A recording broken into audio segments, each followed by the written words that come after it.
Selamat datang ke channel Cikgu Chong dan hari ini kita akan sambung untuk tutorial penggunaan Kalkulator Classwiz untuk matematik tambahan dan topik yang akan dibincangkan dalam video ini adalah fungsi trigonometri iaitu bab 6 tingkatan 5. Jadi mari kita lihat seterusnya. Jadi untuk video kali ini kita akan bincangkan dua jenis soalan yang utama iaitu kita akan gunakan Kalkulator Classwiz ni untuk membantu kita menentukan nilai untuk suatu nisbah trigonometri dan juga kita akan gunakan Kalkulator Classwiz ni untuk membantu kita membina jadual nilai untuk satu fungsi trigonometri. Jadi mari kita lihat seterusnya. Jadi pertama sekali kita imbas kembali asas dahulu. Jadi dalam bab ini selain daripada tiga fungsi trigonometri yang biasa kita tengok iaitu sin, cos dan tangent, kita juga akan wujudkan tiga lagi nisbah trigonometri yang baru yang terdiri daripada salingan fungsi trigonometri yang asal. Jadi di sini sebenarnya agak mudah untuk kita ingatkan kalau kita nampak coraknya. Contohnya yang pertama sekali adalah cosec atau cosecant tu sebenarnya dia adalah 1/sin theta. Secant itu adalah 1/cos theta dan cotangent itu adalah 1/tangent theta. Jadi di sini kalau kita perhatikan huruf yang ketiga untuk tiga nisbah trigonometri itu, kita akan perhatikan satu corak yang sama. Jadi yang corak itu boleh membantu kita untuk mengingati fungsi trigonometri ini dengan lebih baik. Contohnya yang cosecant tu, anda akan perhatikan huruf yang ketiga tu adalah S, iaitu sama seperti sin. Lepas tu untuk secant tu, huruf ketiga tu adalah K, iaitu sama dengan kita punya cos. Lepas tu huruf ketiga daripada cotangent ni adalah sama dengan tangent. Jadi saya harap dengan cara macam ni anda lebih mudah untuk mengingati fungsi trigonometri yang baru itu. Sebab ada pelajar yang rasa susah untuk mengingati fungsi trigonometri yang baru ini. Jadi disebabkan kita punya fungsi trigonometri yang baru ini adalah terhasil daripada yang asal tu, maka sebenarnya dia juga akan berkongsi ciri yang sama semasa di sukuan yang sama tu. Contohnya kalau kita perhatikan semasa sukuan yang kedua tu, kita hanya akan nampak sin sahaja yang positif. Maka cosec itu juga akan positif. Sebab cosec kita tu memang terhasil daripada 1/sin theta. Maka semasa sin theta positif dalam sukuan kedua, maka cosec tu pun juga adalah positif. Sama juga untuk secant iaitu dia bergantung kepada cos. Jadi cos tu hanya positif pada sukuan yang keempat, maka secant kita juga positif pada sukuan yang keempat. Jadi akhir sekali adalah tangent iaitu dia akan positif pada sukuan yang ketiga, maka cotangent tu juga positif pada sukuan yang ketiga. Jadi saya harap semua dapat imbas kembali asas ni dahulu sebelum kita lihat contoh soalannya. Jadi seterusnya saya akan bincangkan beberapa soalan daripada buku teks untuk kita teroka macam mana kita gunakan Kalkulator Classwiz ni untuk membantu kita mencari jawapan atau menyimak jawapan. Jadi mari kita lihat satu persatu. Jadi pertama sekali kita lihat contoh 8, diberi sin 30 itu sama dengan 0.5 dan cos 30 itu sama dengan 0.866. Cari nilai bagi setiap yang berikut. Jadi sebenarnya kita boleh gunakan kalkulator untuk membantu kita lah. Jadi dalam cara kerja tu dia memang selesaikan secara manual, iaitu dia perlu carikan dahulu sudut rujukan dan dapati 150 tu adalah pada sukuan yang kedua, maka sudut rujukan tu hanya 180 tolak dengan 150 dapatnya 30. Lepas tu anda perlu tahu secant tu datang dari cos dan cos semasa sukuan yang kedua tu adalah negatif. Itulah kenapa dia tambahkan negatif dahulu. Lepas tu dia hanya gunakan negatif secant 30. Lepas tu carikan 1/cos 30 dengan ada negatif di depan tu. Jadi di sini sebenarnya kita tidak tukarkan kepada 30 pun boleh kita gunakan kalkulator untuk semak jawapan. Jadi disebabkan 150 tu masih dalam bentuk darjah, maka kita akan kekalkan setting tu adalah degree sahaja. Jadi kita tekan mana satu? Kita perlu tekankan kita punya 1/cos 150. Jadi kita boleh tekan 1/cos 150. Sebab kenapa kita perlu tekan cos tu? Sebab kalau kalkulator kita tu kita perhatikan memangnya tak ada secant. Maka kita perlu tekan seperti itu. Jadi tekan pecahan, tekan 1, turun ke bawah, lepas tu tekan cos 150 dan tutup kurungan, tekan sama dengan. Dan tekan ST untuk kita wujudkan dalam bentuk perpuluhan, iaitu kita dapati jawapan tu memang adalah sama seperti contoh lah. Jadi untuk buat secara manual tu, anda mesti kena carikan sudut rujukan. Tetapi apabila kita nak gunakan kalkulator untuk semak jawapan tu, sebenarnya kita tak perlu pun. Jadi kita akan dapat jawapan yang sama dengan contoh. Jadi untuk soalan B pula, kita perhatikan sudut tu adalah dalam bentuk radian. Jadi anda mesti kena tukarkan setting kalkulator anda tu kepada radian. Jadi macam mana tukar tu, kita perlu tekan shift, lepas tu tekan menu untuk pergi ke setup. Lepas tu tekan 2 untuk angle unit dan kita pilih nombor 2 radian. Jadi biasanya apabila anda nampak ada pi pada sudut tu atau ada tulis radian tu, anda mesti kena tukarkan setupnya kepada radian dan anda akan perhatikan ada R di belakang ni. Jadi di sini anda hanya perlu tekan seperti biasa, iaitu tekan pecahan, tekan 1, turun ke bawah, cos, dan anda boleh masukkan kita punya negatif 13/6.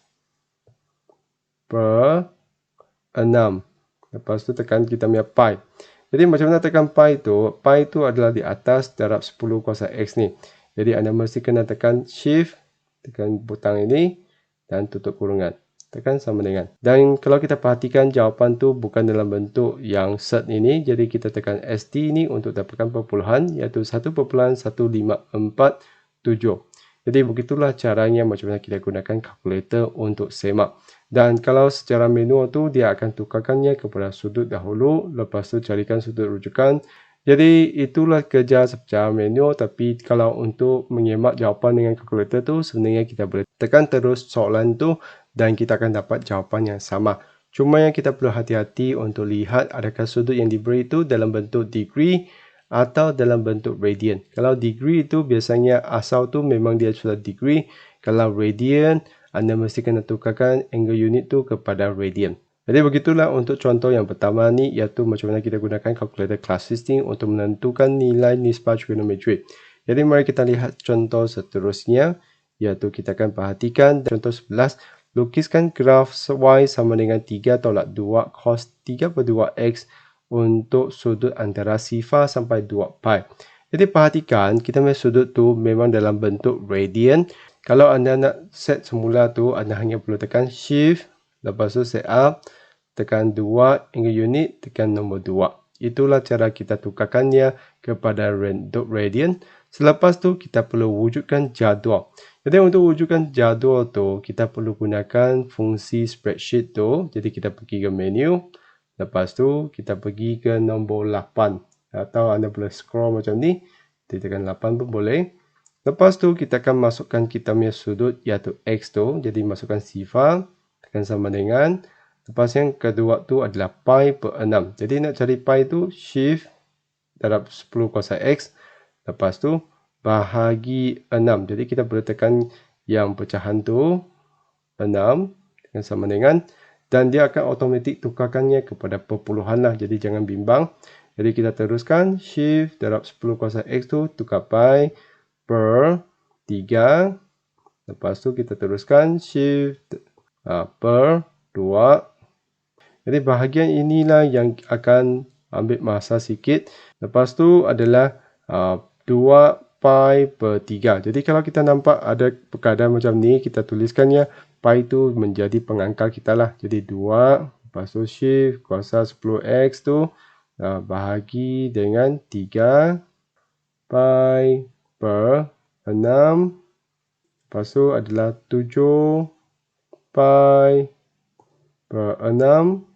Jadi lepas tu 4 pi per 3. 3 pi per 2. Lepas tu 5 pi per 3. Lepas tu 11 pi per 6. Lepas tu 2 pi. Okey, jadi sampai ke 13. Lepas tu kita naik atas ni, pergi ke kolom B untuk kita masukkan rumus tu. Jadi rumus tu adalah y sama dengan 3 tolak 2 cos 3/2x tu. Jadi kita akan masukkan option. Lepas tu kita akan fill formula. Jadi kita akan masukkan kita punya rumus iaitu 3 tolak 2 cos. Lepas tu 3x tu merujuk kepada nilai daripada x tadi yang kita masukkan. Jadi kita mesti kena tekan option. Lepas tu tekan 2 untuk kita dapatkan nilai daripada kolom yang pertama tu. Jadi kita akan tekan sama dengan. Lepas tu anda ingat ada per 2. Tutup kurungan. Dan lepas tu tekan sama dengan. Dan kita perlu tukarkan nombor ini, iaitu yang akhir sekali ini adalah 13. Jadi tekan sama dengan. Dan sekarang kalau kita perhatikan, kita akan dapat nombor yang sama seperti jadual tu. Iaitu yang pertama tu adalah 1. Yang kedua tu adalah 1.585. Kalau kita bundakan dia jadi 1.59. Lepas tu adalah 3. Jadi kita akan dapat nilai yang samalah untuk membantu kita wujudkan jadual ini. Jadi yang anda kena hati-hati atau ambil masa tu sebenarnya adalah untuk masukkan nilai sudut X tu lah. Lepas tu sebenarnya agak mudah saja kita tekankan. Jadi perhatikan, memang kita akan dapat nilai kesemuanya. Jadi saya rasa dengan fungsi ini boleh membantu kita untuk menyemak nilai yang kita sudah kirakan secara manual tadi. Jadi di sini saya nak tekankan sekali lagi, kalkulator tu sebenarnya sangat baik untuk kita menyemak jawapan. Tetapi untuk langkah kerjanya kita tetap perlu pandai untuk buat dahulu sebelum kita gunakan kalkulator untuk semak jawapan.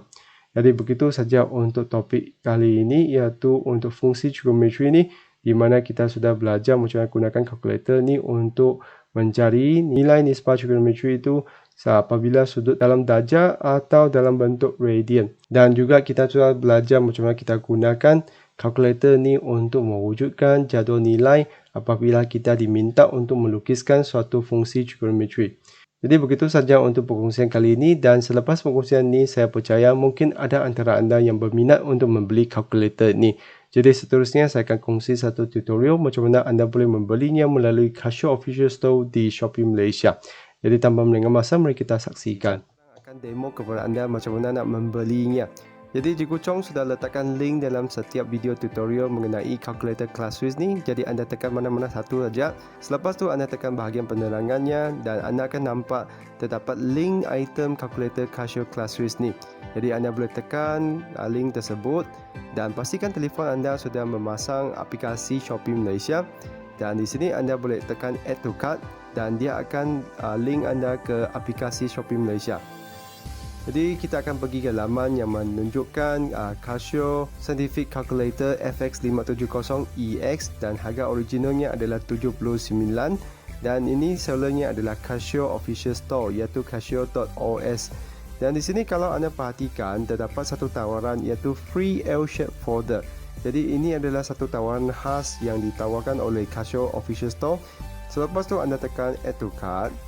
Dan di sini saya nak kongsi dengan semua macam mana kita nak masukkan satu kod diskaun khas daripada channel Cikgu Chong. Tu tekan tick dulu. Lepas tu anda masukkan di sini, tekan enter shop voucher code. Tekan show huruf kecil CCW iaitu singkatan nama saya lah. Lepas tu tekan apply dan anda akan dapat jimat lagi RM5. Jadi di sini anda punya harga tu menjadi 74 sahaja. Selepas anda masukkan semua kod tu, anda boleh buat pembelian lah. Jadi itu saja untuk video kali ini. Sekian, terima kasih. Kita jumpa.